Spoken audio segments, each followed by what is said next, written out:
Je dirais pas que c'est trop chaud, mais quand même c'est chaud. Les dépenses qu'on effectue en décembre, les sorties, les trucs inutiles en fait, on ne fait pas d'économie, tout ça, donc on dépense juste pour s'amuser, tout ça. Donc en janvier, ça devient très chaud, on se débrouille. On prie pour que janvier passe, mais on dirait que janvier, c'est comme 3 mois de suite, quoi. Pour moi, c'est comme tous les mois précédents. J'opère toujours pour des choix rationnels, donc je ne trouve pas de problème à ce niveau. Avant de dépenser pour les fêtes, tu te bases sur ton revenu. Si ton revenu te permet de faire la fête et de subsister jusqu'à la fin du mois de janvier, bah, tu le fais. Dans le cas contraire, tu ne le fais pas. Moi, je ne prends pas ça comme une difficulté. Janvier, c'est comme tous les autres mois, si on se prépare déjà à l'avance. Ce qui peut causer un problème chez les autres, c'est peut-être une malorganisation de soi ou des dépenses imprévues dues ou liées aux fêtes. Voilà. Puisque dans le mois de décembre, nous avons 2 fêtes, un le 25 et un le 1er. Ça peut appauvrir un peu ou bien donner des difficultés financières au cours du mois de janvier parce qu'on épuise peut-être ses économies pour beaucoup plus les festivités et autres. Voilà. Je ne peux pas dire que ça ne m'a pas affecté. Ça m'a affecté, mais ayant vécu les conséquences, ayant subi les conséquences de la janviose, et l'année dernière, ça m'a tellement secoué. Donc cette année, j'ai quand même pris mes dispositions. C'est pourquoi, bon, jusque-là, je ne me plains pas encore. En réalité, c'est une question d'organisation. Une question d'organisation.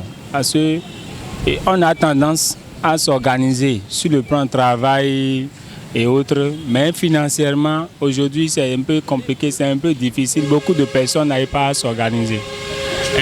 Quand vous avez des objectifs, il faut se planifier. Il faut planifier les dépenses. C'est capital.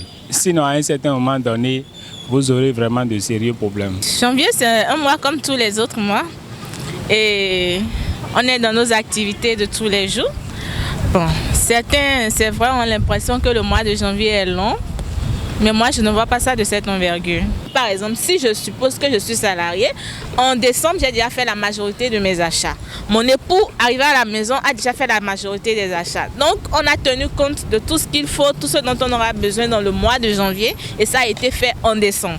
Ce qui fait qu'en janvier, on ne sort pas de l'argent pour faire des achats, pour faire quoi que ce soit. Donc, les dépenses sont limitées. Et c'est en fait ça qui pousse certains à déduire que le mois de janvier est long, parce que dans le mois de janvier, il y a la morosité et l'argent ne circule pas. Pendant les fêtes, on est tellement excité qu'on dépense sans calculer. Vous comprenez un peu. Donc tout ça, ça va jouer.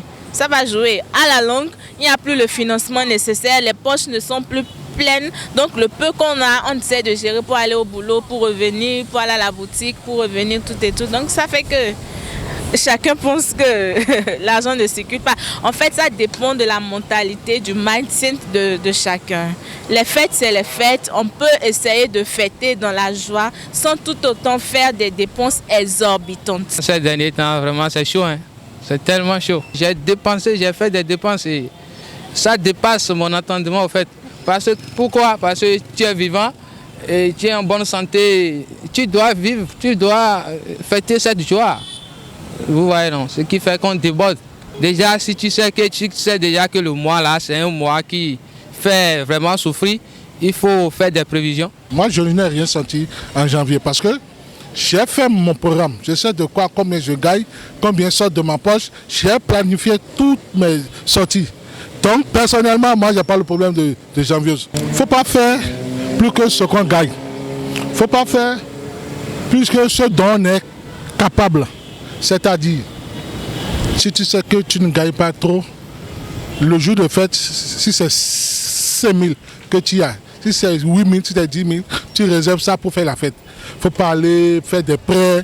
Après, pour payer, c'est tout un problème. Janvier, Sunday, non coupé, non coupé, bon l'intown, non l'intown nous cointons. Il n'y a pas de vidéo, son coin d'envoi. Over den de vidéo yelo pono etu neno ya so megmo yelo pono etu janvier nyan zan ran kanado ame zan ko pede bon e khudo mi fi town e khle do mi bon yen so lo 600 we e khudo en su town ai sale bo zan fo ara aso mejan na aso mejan de décembre même ye no do e yi ko eton e no blo pede do côté buna yi ko yoton pede do côté buna yi de na san lo sous janvier sin sou men ai kaya bro ni ten pomo janvier de na san janvier men ni soupo ou de na san ko yogbe yo parce que azan gandi lo ko yo men janvier e no ali de non link bon en toi de non link bon en toi donc de aja san ko aya makwa en pon janvier sin ko de azan ni soupo ta ou de azan ko yo bon 15 000 dion ara 5 000 fois 4 000 nous ko bon dès quoi bien mois de janvier autant et bon on a commenté vraiment on a dessous